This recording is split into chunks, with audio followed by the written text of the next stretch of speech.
Halo teman-teman IT Leaders, berjumpa lagi dengan saya Wisnu Groho di acara podcast CIO Insight.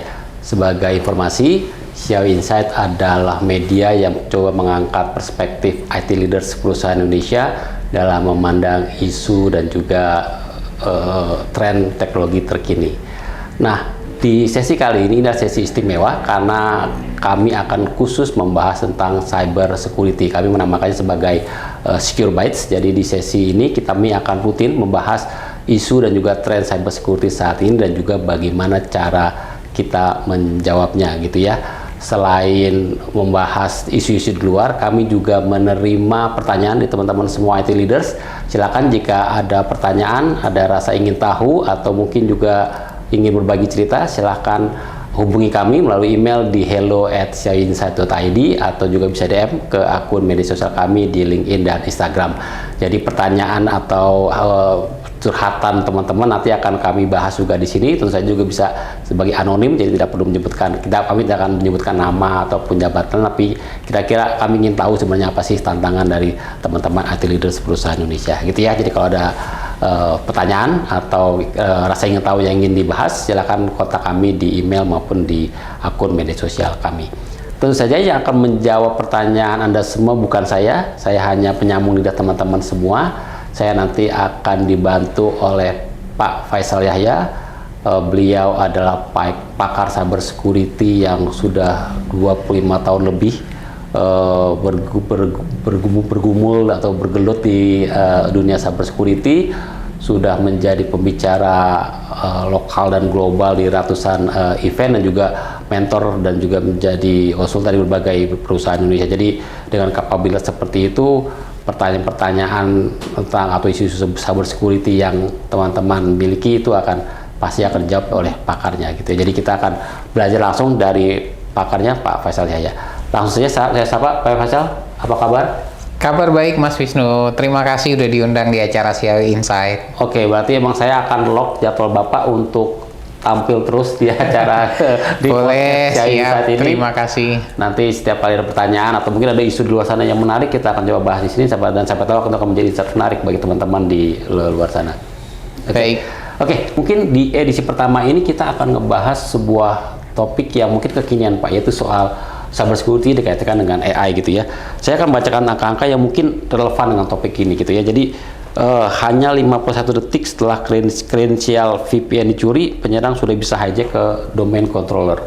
Kemudian data CrowdStrike menunjukkan average breakout time hanya 48 menit. Jadi meningkat atau jauh lebih cepat dibanding tahun yang masih di angka 50-an menit. Dan yang paling menarik adalah 79 institusi kini malware free gitu ya. Jadi murni mengandalkan automation dan AI driver. Jadi tidak ada orang di sana, jadi benar-benar mesin yang menyerang infrastruktur perusahaan gitu ya.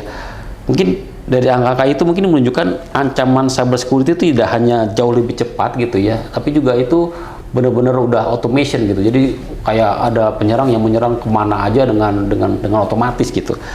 Mungkin pertanyaan utama saya adalah bagaimana sebenarnya CIO membangun resiliensi di tengah ancaman cyber security yang serba automate gitu Pak. Padahal setahu saya mungkin banyak perusahaan juga masih setiap ada insiden cyber security mungkin melihatnya juga masih manual, sementara yang nyerang udah otomatis, yang diserang masih manual.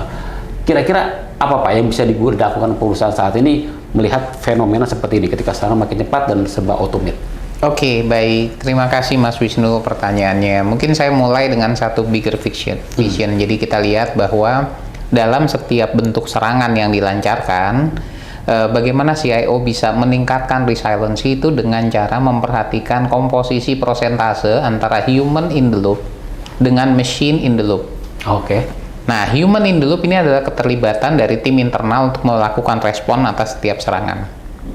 Machine in the loop, bagaimana automation yang dibangun di internal untuk bisa menjaga agar serangan tersebut tidak sampai terjadi, atau kalau memang udah terjadi nggak melebar kemana-mana. Jadi keywordnya kita bicara man in the loop and human in the loop and machine in the loop ya, konteksnya. Nah, lalu kemudian dari penerapan itu paling awal kita perlu untuk memahami adalah bagaimana kita bisa melakukan pengawasan secara kontinus untuk attack surface perusahaan. ya, attack surface perusahaan. Nah, kenapa kita perlu untuk melakukan pengawasan? Nah, begini, kita bicara trending serangan. Trending serangan sebelum masuknya AI, ya, dengan sesudah masuknya AI di teknologi perusahaan. Nah, kita bisa melihat ketika si peretas mempergunakan teknologi AI, dia sudah memakai jurus-jurus yang tidak standar. Oke, dia nggak perlu lagi menyiapkan armor untuk melakukan serangan, tapi bentuk serangan tersebut bisa adaptif tergantung medan. Nah, berarti si sistem defense-nya itu tidak boleh lagi mengandalkan signature base. Artinya seperti kayak kita antivirus nih, ada virus baru, ada signature baru, kita download. Kalau nanti udah download terbaru, kita bisa detect virus yang baru. Konsep seperti itu udah nggak jalan. Jadi era seperti itu saya katakan era reaktif. Jadi ada apa-apa bertindak, ada apa-apa bertindak. Nah, ini nggak boleh, tapi kita harus prediktif, satu langkah lebih maju, 2 langkah lebih maju, 3 langkah dan seterusnya lebih maju. Nah, itu kita bicara dari sisi continuous attack surface ya. Nah, lalu kemudian di sini kita bicara di dalam setiap perusahaan itu punya yang namanya sistem detect and respond. Ya, ada kita katakanlah misalnya XDR, Extended Detection and Response. Itu menjadi semakin diperlukan belakangan ini dikaitkan dengan dinamika model serangan yang ada. Nah, hanya saja ada satu keyword yang perlu kita tambahkan, yaitu AI di dalam Extended Detection and Response tadi. Nah, dalam artian si AI bisa membangun respon strategi. Respon strategi yang lebih sesuai dengan konteksnya, tanpa terlalu banyak melibatkan human in the loop. Gitu. Bukan berarti humannya nggak boleh. Boleh. Itu tapi pertanyaan saya kayaknya tuh. Maksudnya apakah memang makin lama akan human in the loop-nya akan diperkecil? Human in the loop-nya itu akan ditaruh di posisi lebih strategis. Dia nggak ngurusin recehan. Nah, hal yang sifatnya repetitif dan butuh fast response itu dikasih ke sisi AI. Nah, human-nya di atas menjadi apa ya, subject matter expert-nya barangkali. How to deal with this situation, ya. Nah, itu kita masukin di dalam extended detection and response. Tadi mendeteksi tadi surface attack pun sebenarnya seharusnya bukan pekerjaan human seharusnya itu ya. Karena sekarang attack surface kan meluas nih. Nah, salah satu contoh attack surface aja, kalau dulu orang berpikir attack surface itu hanya ruang server, kumpulan server. Sekarang kan sampai ke handphone, sampai ke laptop yang dibawa kemana-mana. Itu bisa menjadi sumber masuknya. Semakin banyak jumlah karyawan, attack surface-nya makin banyak dong. Nah, itu makanya udah nggak human kalau human in the loop. Udah esensinya gitu. Jadi kita sebenarnya bukan menghapus human nih, kita justru membantu kita meleverage. AI itu adalah leverage. Dia nggak pernah mendismiss. Cuman kita harus merubah strategi kita. Nah, kalau nanti kita udah punya nih yang namanya tadi extended detection and response, kadang-kadang dalam setiap serangan tuh ada yang konsepnya kayak bikin bising aja gitu. Kayak ada kita lagi tenang-tenang di rumah terus di depan pukul-pukul alat gitu, jadi berisik. Nah, konsep bising ini kadang-kadang attention nge-track attention gitu ya. Iya, serangan benernya terjadi di tempat lain. Dari halaman belakang gitu. Tapi sementara kalau nggak di-handle, itu belum tentu juga itu noisy attack doang gitu. Nah, makanya untuk ngambil itu pendekatannya, kita ngambil yang diambil dengan pendekatan SOAR barangkali. Security, orchestration, automatic response. Ya, jadi dia bisa memberikan respon yang sesuai dengan yang tadi noisy. Itu beberapa yang boleh kita kaitkan tentang bagaimana CIO dapat memberikan respon. Intinya adalah kita harus siap-siap nih. Bentuk serangan yang ada itu bakal dinamis sekali. Jadi nggak bisa standar. Jadi gitu, signature base itu sesuatu yang mungkin udah nggak relevan dengan kondisi saat ini ya. Banget. Apalagi kalau kita bicara dengan konteksnya AI sekarang, dengan konteksnya peretas banyak pakai AI, ya kan? Kalau dulu kita mau kirim spam aja ketik manual kan, suka tipe-tipe kan. Nah, kalau sekarang bahasanya udah keren banget kan, udah pakai LLM yang di mana-mana itu. Bisa pakai bahasa gaul, bahasa meniru temennya yang logatnya itu kan hebat banget gitu. Kalau dulu dikatakan ada orang menghack email orang misalnya, tujuannya dipakai buat ngirim. Sekarang enggak, untuk logatnya dipelajari. Itu jadi peranan AI udah kemana-mana. Nah, cuman intinya bukan ini menjadi satu kondisi yang bahaya, ini menjadi satu kondisi yang berbeda. Sehingga kita punya adaptif strategi itu perlu untuk disesuaikan dengan konteks perkembangan yang ada gitu. Nggak bisa pakai bambu runcing. yang musuhnya udah pakai. Nah, kalau musuhnya udah pakai senapan mesin gitu ya, kita harus lebih smart lagi untuk membangun strategi. Dan kata-kata smart yang ada di sini juga ada kaitan dengan biaya loh. Iya Pak. Karena Aku kalau baru kita menanya pakai itu. tools yang lama, itu udah nggak efektif, jadi investasinya kebuang sia-sia ya. Oke. Nah mungkin itu Pak. Tadi kan lawan udah pakai AI, kita juga harus pakai AI gitu kan ya. Kira-kira konsepnya gitu. Atau kita bersiap lah untuk itu. Tapi kan berarti akan ada cost yang muncul gitu Pak. Ngomong ke CFO-nya gimana Maksudnya ini ada sebuah ada sebuah strategi baru dari IT untuk menangkal serangan yang jenis baru ini gitu. Kan itu kan ada cost yang muncul dan itu mungkin harus dijustifikasi. Mungkin pertanyaan saya lebih kepada itu justifikasi ke manajemen gitu, gimana tuh Pak? Kita bermain dengan delta. Nah, delta itu kata-kata menarik ya. Delta itu selisih. Jadi kalau kita bicara satu organisasi, kadang-kadang miskomnya antara visinya organisasi dengan visinya IT security, dia kemana-mana mikirnya. Sehingga kegagalan si IT security dalam menjelaskan atau untuk bergabung dengan visi yang sama di organisasi menimbulkan gap yang nggak cuman gap pemahaman tapi gap biaya juga. Oke, nah makanya kita selalu lihat kalau boleh di-share terkait dengan perubahan yang ada. Kadang-kadang orang IT terlalu berpikir dengan view-nya aja nih. View-nya tuh udah artian, saya bisa lihat nih semua perangkat-perangkat saya. Tapi kurang ada pemahaman strategik terkait vision-nya. Ini perangkat bisa ngapain aja nanti. Dan visi itu harus dikaitkan dengan visi yang ada di sisi manajemen. Nah, kita bisa lihat sekarang, misalnya kita bisa share ke si CFO atau manajemen, kita bisa bilang uptime-nya berapa nih diminta dari perusahaan ini supaya bisa memenuhi kebutuhan stakeholder atau customer. Misalnya katakanlah organisasinya minta uptime kita harus 9-nya ada 5 di belakang gitu ya. Waduh, itu terus, atau misalnya downtime deh, kalau memang terjadi downtime berapa lama? 2 jam misalnya. Nah, kan kita untuk mengejar angka 2 jam itu kita harus memikirkan solusi kan? Nah, solusi itu yang kita komunikasikan. Yang dinamakan downtime itu bukan hanya karena failure system, tapi sistem attack juga bisa. Nah, bingungnya adalah dengan kondisi yang dinamis sekarang ini, kita perlu tools-tools tambahan yang itu kaitannya kepada biaya. Justifikasinya gimana? Balik lagi kan? Nah, kita lihat di situ berapa pengaruhnya strategi yang kita buat terhadap delta tadi.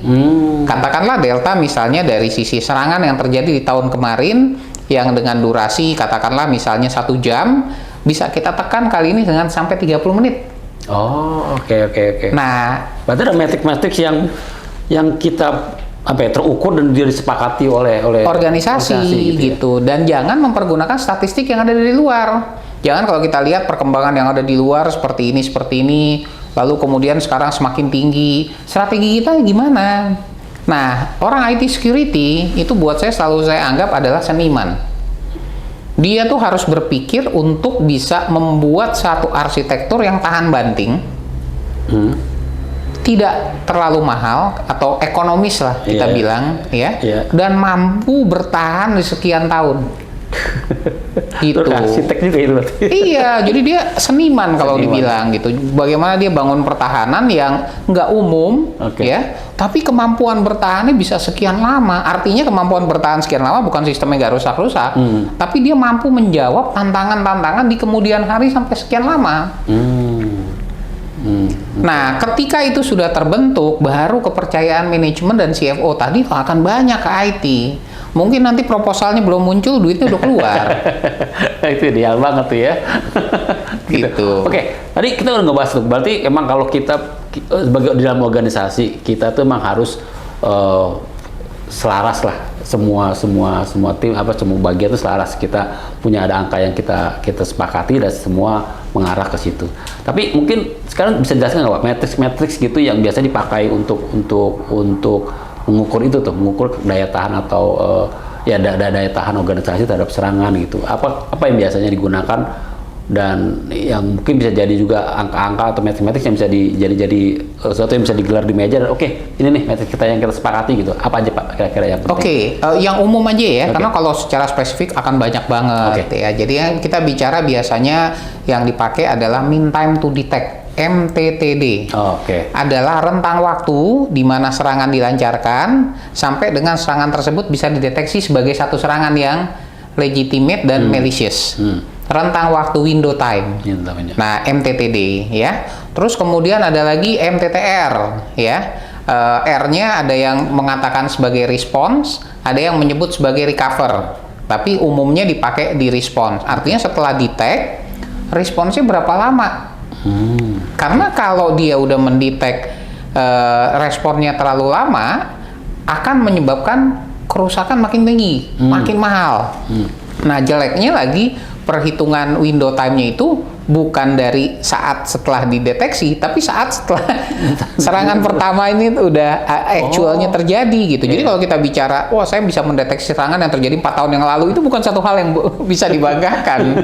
Itu aib gitu kan.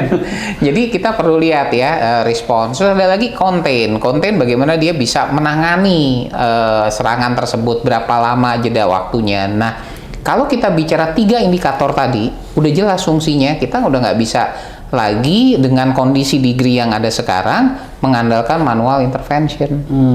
Karena kalau kita bicara balik lagi dengan pertanyaan sebelumnya dari sisi cost, pilih mana? Invest atau bayar kerugian?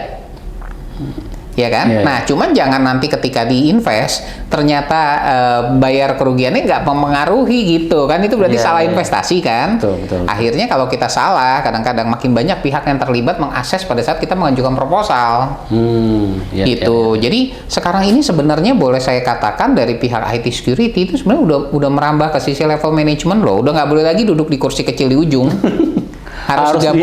harus digabung dengan board, karena peranan mereka sekarang harus jadi strategik. Kenapa strategik? Karena itu jadi cost kalau mereka salah. Tapi kalau mereka benar menerapkannya dengan metrik-metrik yang tadi, itu otomatis perusahaan juga akan diuntungkan dengan investasi yang selaras. Selaras dalam artian tadi dia mampu bertahan, Mas Wisnu, beberapa masa ke depan dengan bentuk dinamika serangan yang ada gitu. Jadi it's more about the vision, Pak, Mas. Jadi vision itu sesuatu yang dari CIO harus jual ke organisasi. Bagaimana mereka bisa beli? Once mereka beli itu, no question for the investment. Oke. Tapi angka-angka itu Pak, itu tiap perusahaan, tiap organisasi berbeda-beda, atau emang kita ukur dulu besok tahun depan kita akan naikin 10%, angka-angka itu lebih membaik 10% itu gimana Pak metodologi supaya kita udah punya angkanya tahun depan gimana, atau mungkin ada organisasi yang kita belum punya angka-angkanya, ngukurnya gimana gitu, gimana Pak caranya? Kita pertama kali mulai dengan mengukur saat ini. Oke. Berapa nih saat ini kita ukur, dan lalu secara continuous improvement namanya. Wah, kalau saya ngutip Kaizen itu ya, continuous improvement bahasanya. Jadi melakukan improvement secara bertahap sedikit demi sedikit.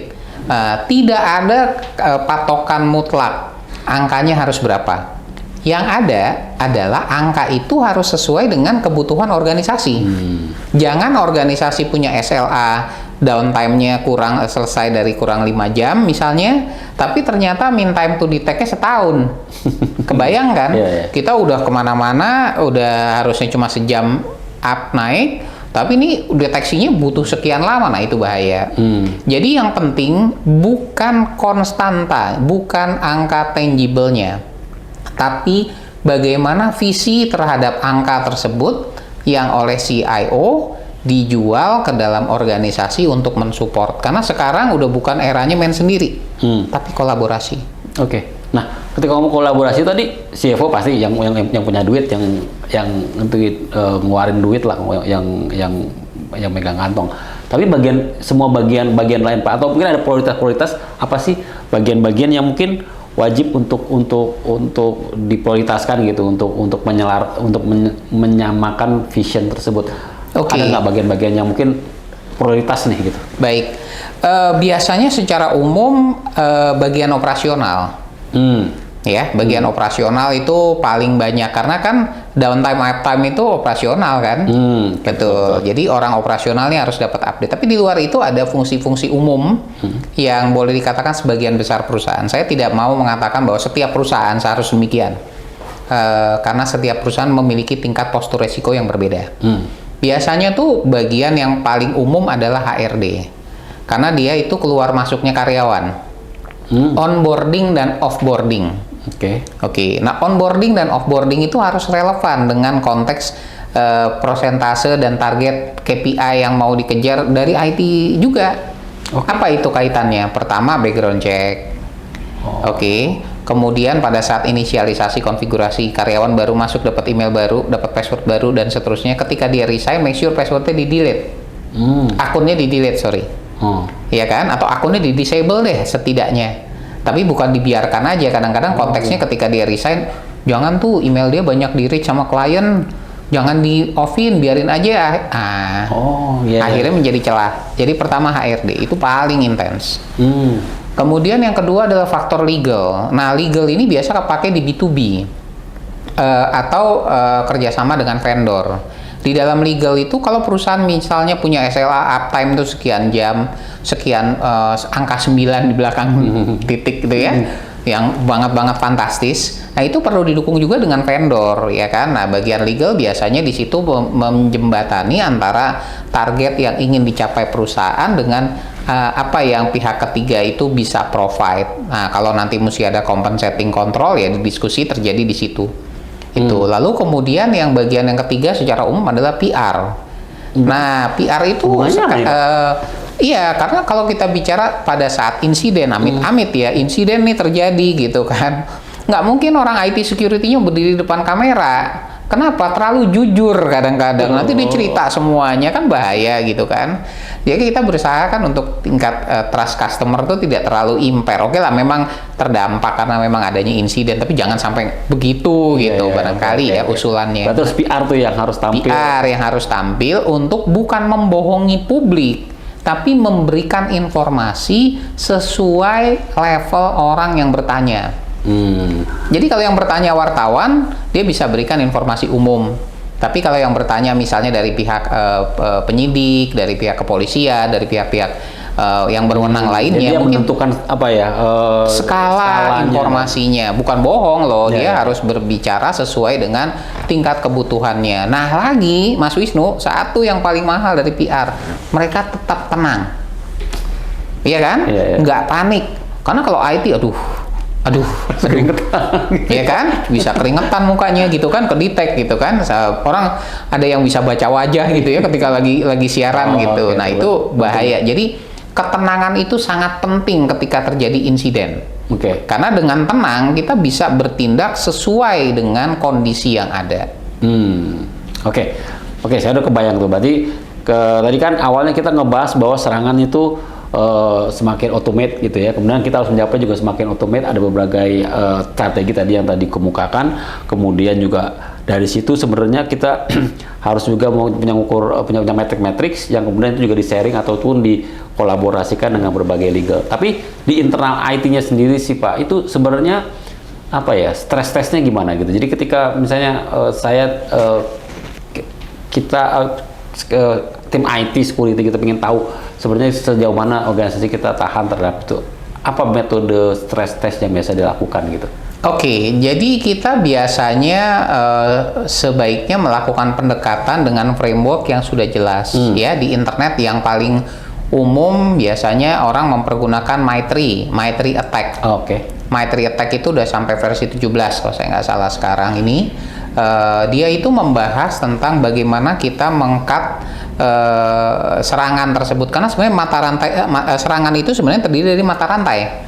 Ada yang menyebut 7 cyber kill chain, ya, itu jurnal ilmiahnya ada. Jadi di dalam 7 mata rantai itu kita tidak perlu untuk memutus 7-7-nya. Cukup salah satu mata rantai aja yang kita putus. Itu akan menghentikan serangan. Oh, oke. Yang pertama kira-kira bukan? Pertama, bukan, di tengah juga nggak masalah. Oh, yang penting kita punya strategi di antara 7 Yang itu. penting di mana deh, pokoknya sebelum sampai ke 7 dia. Nah, kalau sampai ke 7 mungkin ntar udah bubar. Udah bubar organisasinya. Oke.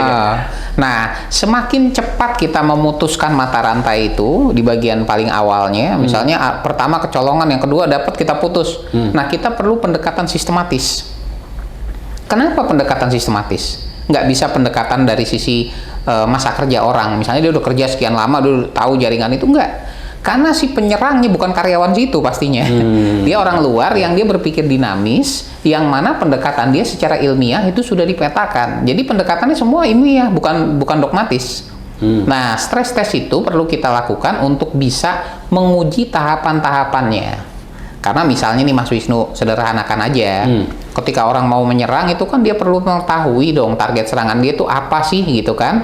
Dalam-dalamnya kayak apa, orangnya berapa. Nah, ketika dia melakukan investigasi surveillance itu aja, kalau kita bisa deteksi, kita bisa tutup.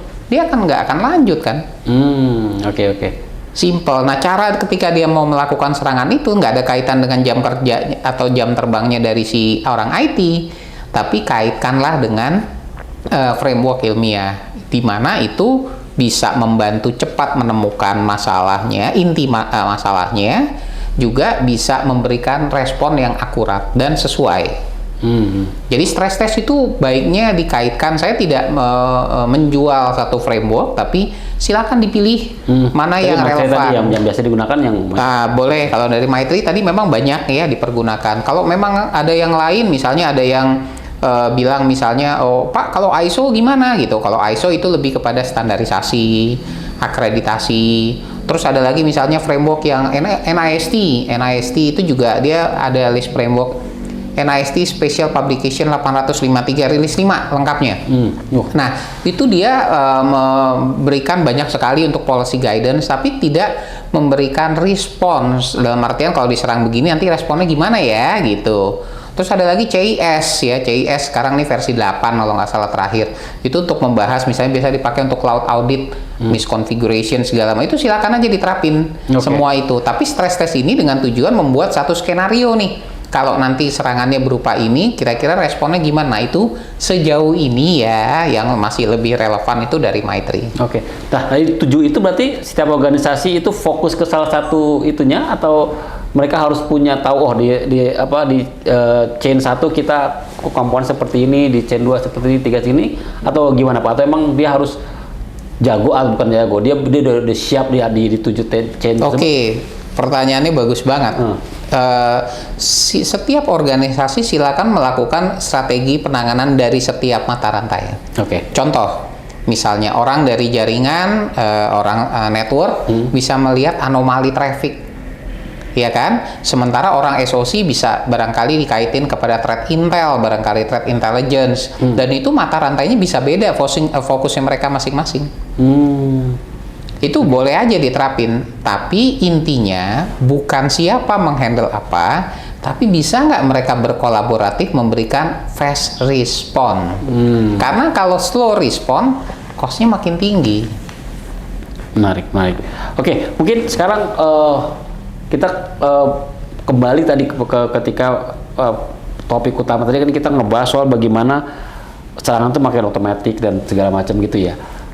Mungkin bisa nggak kira-kira kita bisa memberikan insight kepada audiens semua gitu, sebenarnya leading indicator-nya atau tanda-tandanya apa sih nih kalau serangan yang otomatis itu menyerang ke organisasi kita? Ada nggak leading indicator yang mungkin nunjukin oke, ini ada alert yang tanda-tandanya nih udah mulai ada hacker yang mulai mengincar kita, atau itu ada nggak Pak kira-kira yang gini, bisa itu? Pertama kali kita harus punya namanya baseline. Baseline itu titik acuan. Kayak kita punya termometer nih, kita lagi nggak enak badan, coba cek suhu badan. Pertama kan kita cek itu dulu. Nah, artinya kalau angkanya lebih tinggi dari berapa ya, misalnya 36 gitu ya, lebih tinggi dari 36 misalnya gitu, tuh dianggap sakit. Barangkali saya bukan dokter, tapi barangkali seperti itu patokannya. Nah, sekarang ini yang kita nggak punya baseline itu. Jadi untuk bisa melihat tanda-tanda anomali itu baseline-nya harus komprehensif. Oke. Nah, yang paling pertama, paling umum itu orang ukur dari tingkat pertukaran data atau exfiltrate data. Kalau exfiltrate datanya mulai meninggi tiba-tiba atau terjadi anomali. Nah, ini ada satu cerita menarik dari kondisi sebelum COVID. Ketika orang sebelum COVID kerja ada 9 to 5 lah ya, katakanlah secara umum ya, secara umum 9 to 5 deh.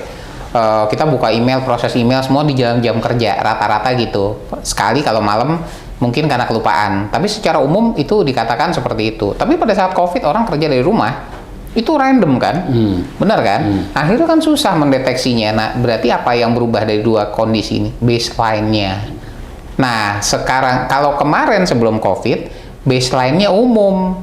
Artinya setiap karyawan di perusahaan ini seperti itu. Nanti pada saat kita bicara pada saat COVID atau bahkan mungkin sekarang bagi perusahaan yang masih menerapkan working from anywhere, anytime, hanya tuh anywhere, anytime ya.